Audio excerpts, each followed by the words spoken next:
Hozir internetda Ra'no Yarashevani gaplari saylanyapti, ko'rgan bo'lsangiz. Ha, ko'rdim. Shularning fikrlariga nima deysiz, gaplariga? Bunda endi to'g'ri ham noto'g'ri ham deya olmayman. Bu hammani o'ziga tegishli gapda endi. O'zidan kelib chiqadi. O'zini tarbiyasidan, o'zini dunyoqarashidan. Hozir agar yoshim nuqtai nazaridan qarasam, albatta Ra'no Yarashevani gaplariga qo'shilishim kerak, to'g'rimi? Men unaqa yo to'g'ri yo noto'g'ri demayman, negativ ham qolamayman. Bitta o'zim o'ylayotgan narsamni aytaymi? Misol, biz kelin bo'lib keldik 50 yil oldin. Yani o'sha odatlarga ko'ra, mana shu hovli joy, mana shu ikkita uy ayvoni bilan. Gapiravering. Unaqa deyishdi. Mana shu kelinimizga deyishdi. Misolda endi. Xo'p, o'sha uylar menga deylik, men faqat o'zimni gapiray, birovlarni gapirmay. To'g'ri. Menga aytishdi, mana shu hovli joy sizniki, mana bu uylar sizniki deyishdi.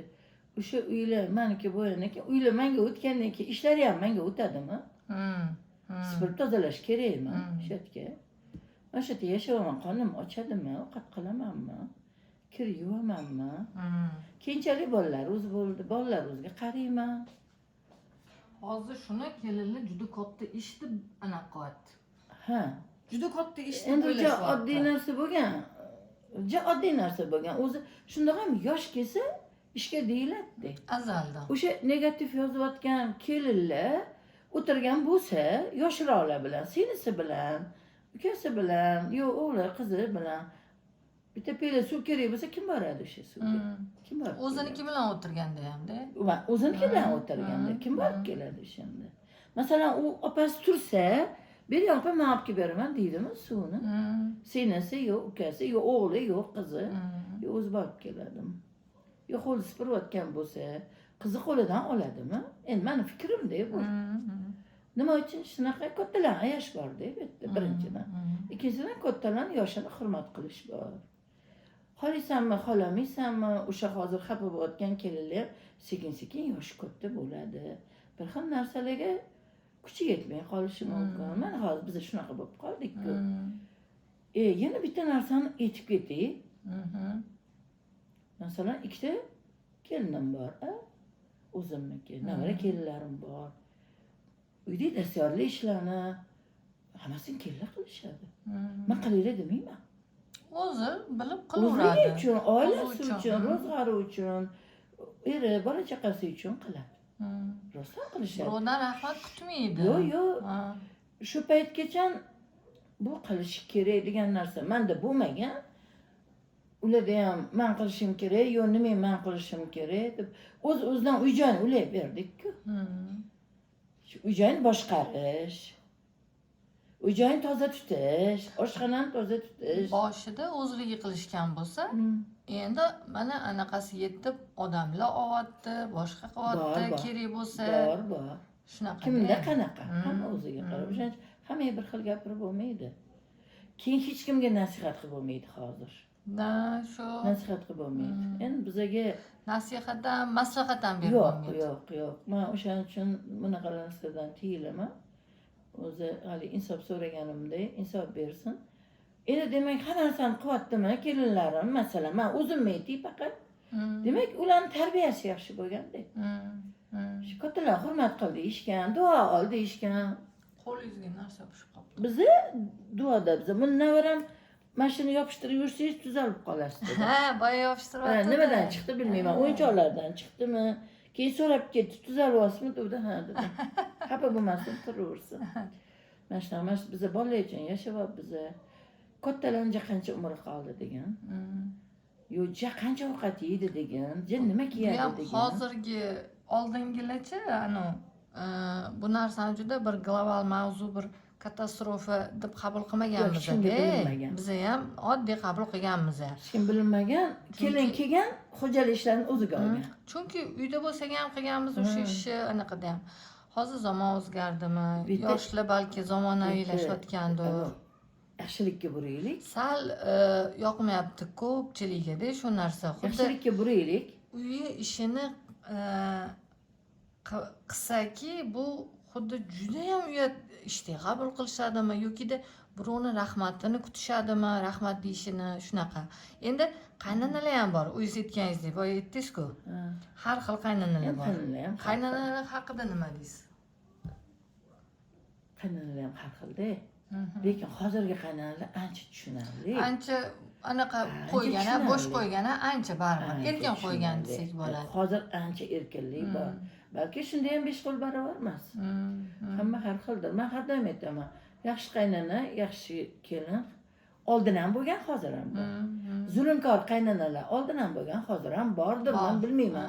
Meni atrofimda yo'q. Lekin yana bitta narsa, men bilgan kelinlarning orasida mana agar kim ko'rayotgan bo'lsa aytsin, meni o'zimni aka-ukalarim bor, qaynbo'yinlarim, shunaqangi ko'p o'rtoqlarim bor. Juda ham ko'p davralarda bo'laman. Hammasini kelinlarini bilaman. Bunaqa neyman xizmat qilishim kerak deydigan kelin men ko'rmaganman. Agar bekitishmagan bo'lsa qaynanalar yoki eshitmaganman, nima xizmat qilish. Men boya yaxshilikka buraylik dedim, gapim chala qoldi. Men shu uyga yurityaptimi? Shu uyga bekasida, xo'jayinida, xonum qilib aytganda, shu uyga bo'ldi, men shu kelinga topshirdi qaynana buni.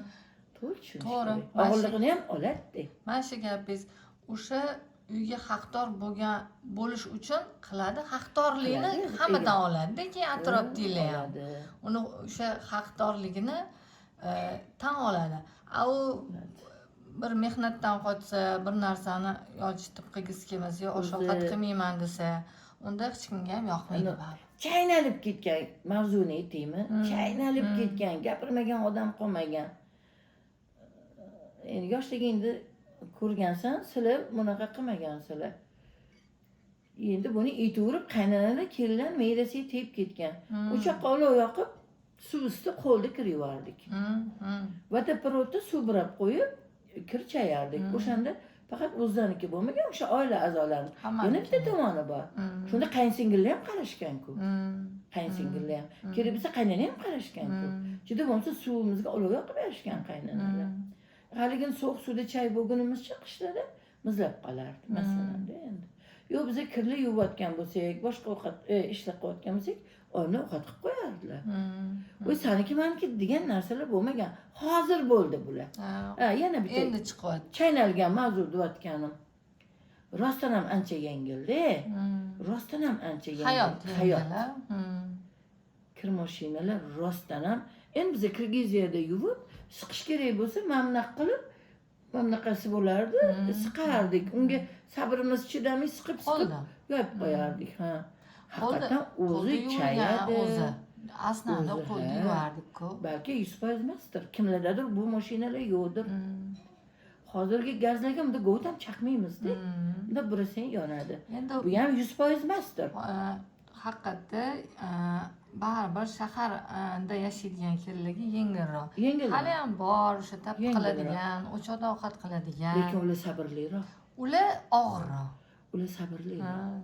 Shunaqa. Endi agar bu mavzu ko'tarilaversa, ular ham gapirib boshlaydi. Keyin qo'shiladi, baribir internet zamoni hamma bir-birini eshitadi. Keyin xuddi shuni ko'rayotganlar, hozirgi yoshlar, ularga kelin bo'ladigan qizlar ko'rib, qulog'i pishib boradi, keyin ulardan ancha-muncha ko'proq narsa talab qila boshlaydi.